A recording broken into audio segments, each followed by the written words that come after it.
সারা দেশে পালিত হচ্ছে ঈদ উল আজহা। ভেদাভেদ ভুলে লাখ লাখ মুসল্লির নামাজ আদায়, মুসলিম উম্মার মঙ্গল কামনা, ত্যাগের মহিমায় উজ্জীবিত হবার প্রত্যাশা।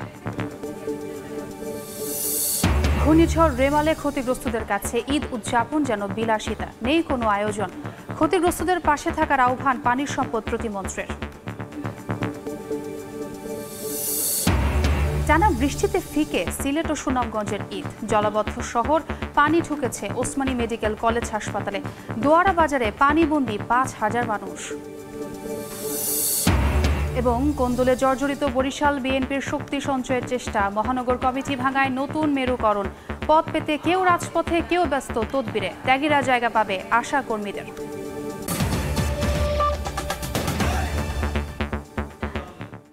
বাংলা সময়ের সঙ্গে আছে আমি ছোঁয়া খন্দকার। ত্যাগের মহিমায় সারা দেশে উদযাপন করা হচ্ছে পবিত্র ঈদ উল আজহা।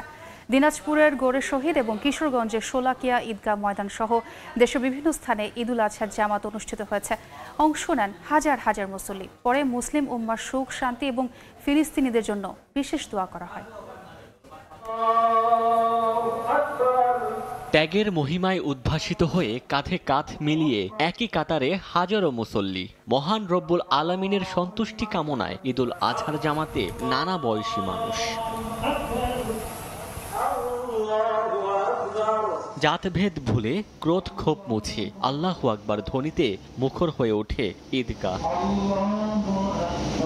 কিশোরগঞ্জের ঐতিহ্যবাহী শোলাকিয়া ঈদগাহে এবছর ১৯৭তম ঈদ উল আজহার জামাত অনুষ্ঠিত হয়। নিচ্ছিদ্র নিরাপত্তা নিশ্চিতে পুরোটা সময় কঠোর নজরদারিতে ছিল আইন শৃঙ্খলা বাহিনীর সদস্যরা। এছাড়া ২৩০ জন মুকাব্বির সহ কয়েক লাখ মুসল্লি নিয়ে ঈদ জামাত অনুষ্ঠিত হয় দিনাজপুরের ঐতিহাসিক গোরে শহীদ বড় ময়দানে। বৈরিতা নয়, সৌহার্দ্যপূর্ণ পরিবেশ বিরাজ করুক, নামাজ শেষে এমনই প্রার্থনা ছিল ধর্মপ্রাণ মুসল্লিদের।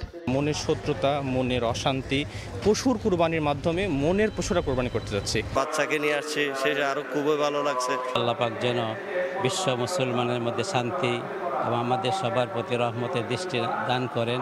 এক কাতারে সামিল হয়ে ঈদ জামাতে অংশ নেন জনপ্রতিনিধিরাও। ব্রাহ্মণবাড়িয়ায় জেলা ঈদগাহ ময়দানে সর্বস্তরের মানুষের সঙ্গে নামাজ আদায় করেন গৃহায়ন গণপূর্ত প্রতিমন্ত্রী এবং ব্রাহ্মণবাড়িয়া ৩ আসনের সংসদ সদস্য আম উবাইদুল মুক্তাদির চৌধুরী। আল্লাহর রাস্তায় উৎসর্গ করে দিয়ে আমরা সবাই যেন ভালোভাবে থাকি, নাগরিক দায়িত্ব পালন করি। যারা গরিব তাদেরকে সাহায্য সহযোগিতার মাধ্যমে তারাও যাতে করে এই ঈদের খুশিতে সামিল হতে পারে। বৈশ্বিক আজকে যে অর্থনৈতিক যে চ্যালেঞ্জ, সেগুলো যাতে করে আমরা মোকাবেলা করে সাধারণ মানুষের যেই অধিকারের কথা আমরা আমাদের নির্বাচনে বলেছি, সেগুলো যাতে করে আমরা বাস্তবায়ন করতে পারি। সবাই মিলে যদি আমরা উৎসব পালন করতে পারি, সেটাই হবে সত্যিকার অর্থে আমাদের উৎসব পালন। নামাজ পরবর্তী খুতবা ও মোনাজাতে মুসলিম উম্মার সুখ ও সমৃদ্ধি কামনা এবং ফিলিস্তিনিদের জন্য বিশেষ দোয়া করা হয়। পরে একে অপরের সঙ্গে কোলাকুলি ও কুশল বিনিময় করেন মুসল্লিরা। ওমর ফারুক, সময় সংবাদ। ঘূর্ণিঝড় রেমালে ক্ষতিগ্রস্তদের কাছে ঈদ উদযাপন যেন বিলাসিতা। এসব পরিবারে নেই ঈদের কোনো আয়োজন। গত ২৬ মে ঘূর্ণিঝড় রেমালের তাণ্ডবে গাছ উপড়ে চাপা পড়ে বসতঘরটি ভেঙে যায় দিনাজপুর আনসারের। এরপর থেকে গোয়ালঘরে ঠাঁই হয়েছে সংসারের ৫ সদস্যের। গত বছর কোরবানি দিলেও এ বছর ঘূর্ণিঝড়ে ঘরবাড়ি ভেঙে যাওয়ায় দিশেহারা তারা। পাননি কোনো সাহায্য। আনসারের মতে একই অবস্থা বিভাগের ৬টি জেলার রেমাল ক্ষতিগ্রস্তদের। যখন খেয়ে পড়ে বেঁচে থাকাই দায়, তখন ঈদ তাদের কাছে এক বিলাসিতার নাম। আর ঈদের নামাজ শেষে ঘূর্ণিঝড় রেমালে ক্ষতিগ্রস্তদের পাশে সামর্থ্য অনুযায়ী দাঁড়ানোর আহ্বান জানিয়েছেন পানি সম্পদ প্রতিমন্ত্রী। টানা বর্ষণের সঙ্গে উজান থেকে নেমে আসা পাহাড়ি ঢলে সুনামগঞ্জ শহরের নিম্নাঞ্চল প্লাবিত হয়েছে। পানি ঢুকে পড়েছে শহরের অলিগলিতে। চরম ভোগান্তিতে শহরবাসী। অন্যদিকে ভারী বৃষ্টিতে সিলেটেও দেখা দিয়েছে জলাবদ্ধতা।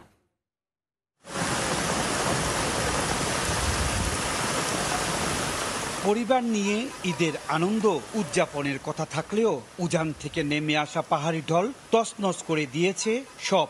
টানা বর্ষণে ঘরবাড়ি তলিয়ে যাওয়ায় জীবন বাঁচাতে রাস্তার উপর নিয়েছে ঠাঁই।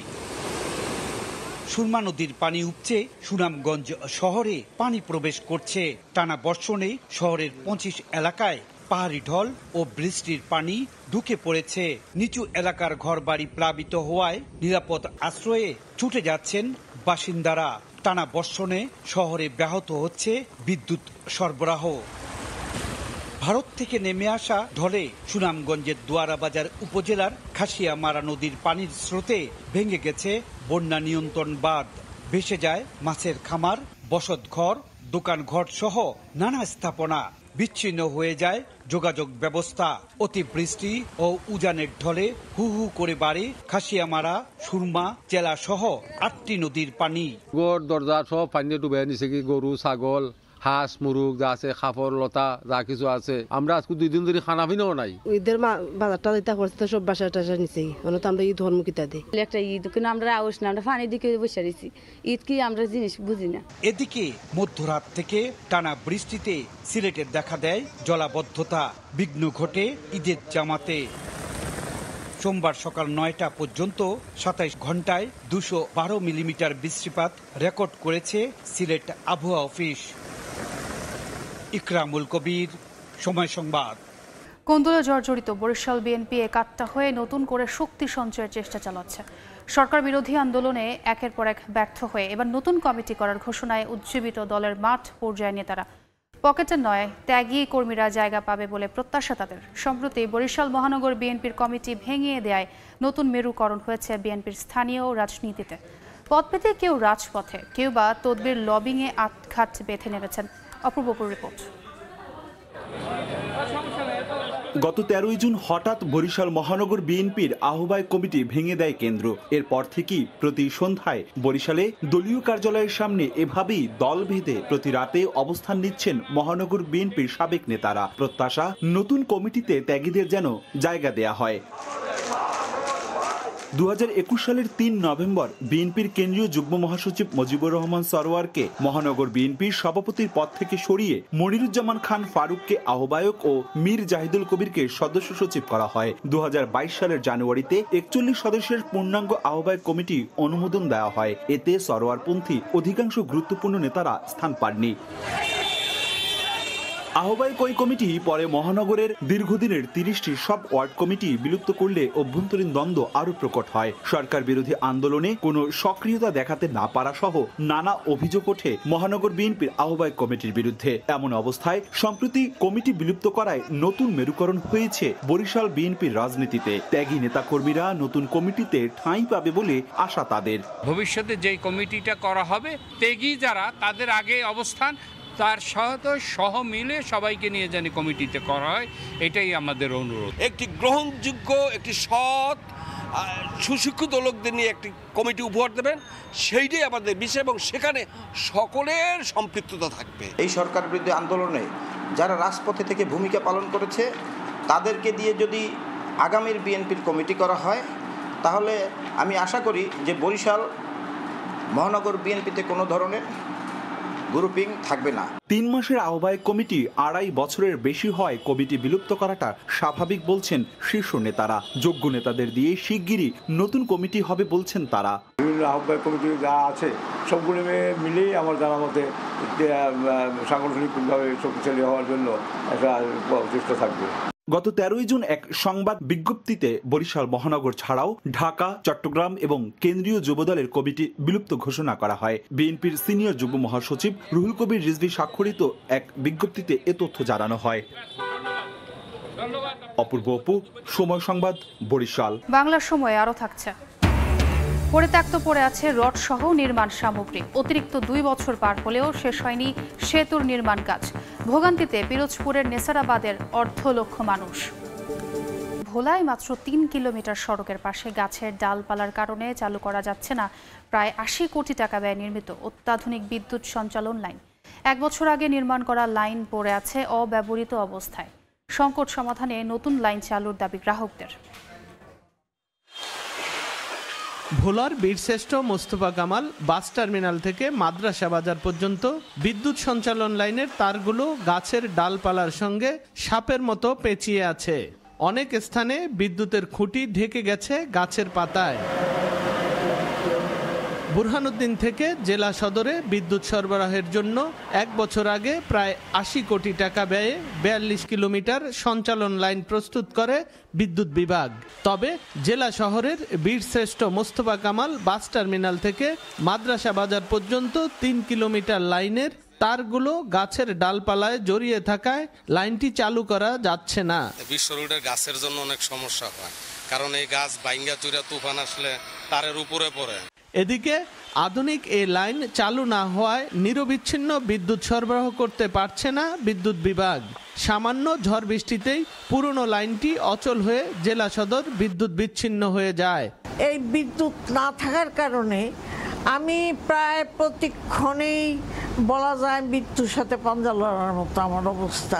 1 ঘন্টা যদি কারেন্ট থাকে 3 ঘন্টা থাকে না। বিদ্যুৎ বিভাগ জানায় গাছগুলো বন বিভাগের হয়, তারা কোনো ব্যবস্থা নিতে পারছে না। যদি আমি এই গাছের ডালপালাটা কেটে দিতে পারি তাহলে আমার লাইনটা চালু করলে আমার যত ধরনের বড় ধরনের ঝড় বন্যা বা বৃষ্টি ঠান্ডারি তখন আমার লাইন এই যেখানে মাঝে মাঝে হঠাৎ ফল্ট হয়ে যায় এই জিনিসটা আমার হবে না। চলতি বছরের জানুয়ারিতে জেলা সদরের রেন্টাল বিদ্যুৎ প্ল্যান্টটি বিকল হওয়ার পর বুরহানুদ্দিন থেকে শহরে বিদ্যুৎ সরবরাহ করা হচ্ছে। নাসির উদ্দিন লিটন, সময় সংবাদ, ভোলা। নির্মাণাধীন সেতুর কাজ বন্ধ রয়েছে 2 বছর ধরে। এতে ভোগান্তিতে পড়েছেন পিরোজপুরের নেসারাবাদের লক্ষাধিক মানুষ। 2020 সালের 27 ফেব্রুয়ারি শুরু হয় উপজেলার দৈহারি ইউনিয়ন পরিষদ সংলগ্ন সেতুর নির্মাণ কাজ। 2022 সালের 30 জুন প্রকল্পের মেয়াদ শেষ হলেও অনিয়মের অভিযোগ এনে এলাকাবাসী লিখিত অভিযোগপত্র দিলে কাজটি বন্ধ করে দেয় কর্তৃপক্ষ। এরপর প্রায় 2 বছর পার হলেও এখনও শুরু হয়নি। তবে এলজিইডি জানায় সেতুটির নকশায় কিছুটা ত্রুটি থাকায় সেটি সংশোধন করবে। ঈদুল আজহা উপলক্ষে বিভিন্ন সীমান্তে বিএসএফকে মিষ্টি উপহার দিয়ে শুভেচ্ছা জানিয়েছে বিজিবি। দিনাজপুরের হিলি সীমান্তের শূন্য রেখায় বিজিবি কমান্ডার মোতালেব হোসেন ভারতের হিলি বিএসএফের কমান্ডার বিনীত কুমারের হাতে মিষ্টি তুলে দিয়ে শুভেচ্ছা জানান। এ সময় 2 বাহিনীর সদস্যরা কুশল বিনিময় করেন। জয়পুরহাটের 5 বিবির হাটখোলা সীমান্তে বিজিবি কমান্ডার অসীম মারাকা বিএসএফের কমান্ডার এসআই ভীম সিংকে মিষ্টি উপহার দেন। প্রতি বছর 2 দেশের বিভিন্ন জাতীয় দিবস ও ধর্মীয় উৎসবগুলোতে 2 বাহিনীর পক্ষ থেকে বিভিন্ন উপহার দিয়ে শুভেচ্ছা বিনিময় করা হয়। এ পর্যায়ে শীর্ষ সংবাদগুলো জানিয়ে দিচ্ছি আরেকবার।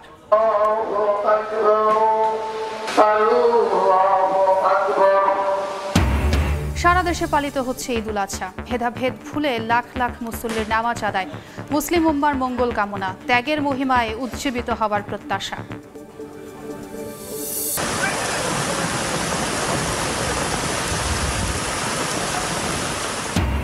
টানা বৃষ্টিতে ফিকে সিলেট ও সুনামগঞ্জের ঈদ। জলবদ্ধ শহর, পানি ঢুকেছে ওসমানী মেডিকেল কলেজ হাসপাতালে। দোয়ারা বাজারে পানিবন্দী 5,000 মানুষ।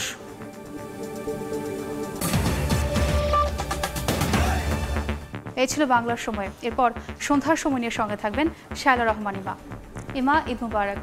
ধন্যবাদ ছোয়া, ঈদ মোবারক। সন্ধ্যার সময় নিয়ে ফিরছি কিছুক্ষণ পর, সঙ্গেই থাকুন সময়ের।